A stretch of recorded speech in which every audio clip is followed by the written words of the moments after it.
You want to grab 2 packages of these 1-gallon paint stir sticks that you could get from Home Depot. I am using a total of 13 of these. Go ahead and just place them one on top of each other. And then using some popsicle sticks that I got from Dollar Tree. I am using this Dollar Tree adhesive glue with a mixture of hot glue to hold all of these paint sticks together. And honestly, the more sticks on the back, the better. That way it is nice and sturdy. Now that you have your surface, let's go ahead and do a faux wood stain. So I am just using some of this brown acrylic paint that you could get from Walmart. And I am just applying it using a baby wipe.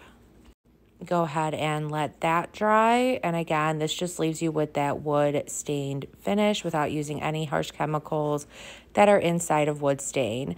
Then got this mason jar sign from Dollar Tree. That metal piece just pops right off really easy. I am going to be using the back side of the sign because I don't like dealing with the glitter on the front side. So I went ahead and just glued that metal part to the top of the mason jar. And then using Waverly chalk paint in the color Plaster. This is going to be my first coat.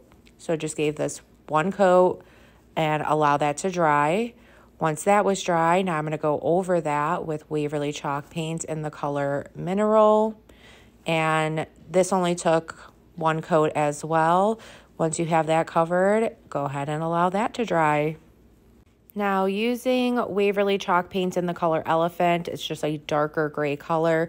I wanted to give this mason jar just a little bit more dimension. So I just put a small amount of the paint on my paintbrush, began dabbing it on that metal part of the mason jar, and then just kind of did a dry brush method, just going all along the edge of the mason jar. And if it's not blending really well, just kind of use your finger to help blend out that paint. And again, I feel like this just gives it a little bit more dimension. I think it looks really cute. Next, I did make a saying off of my Cricut machine. And at first, you're probably thinking, what the heck? Why are you putting a large black block on your surface? But I used really small font and really thin font. So this is kind of like a reverse weeding, just makes it a little bit easier to make sure that all those small fonts fit right onto the surface.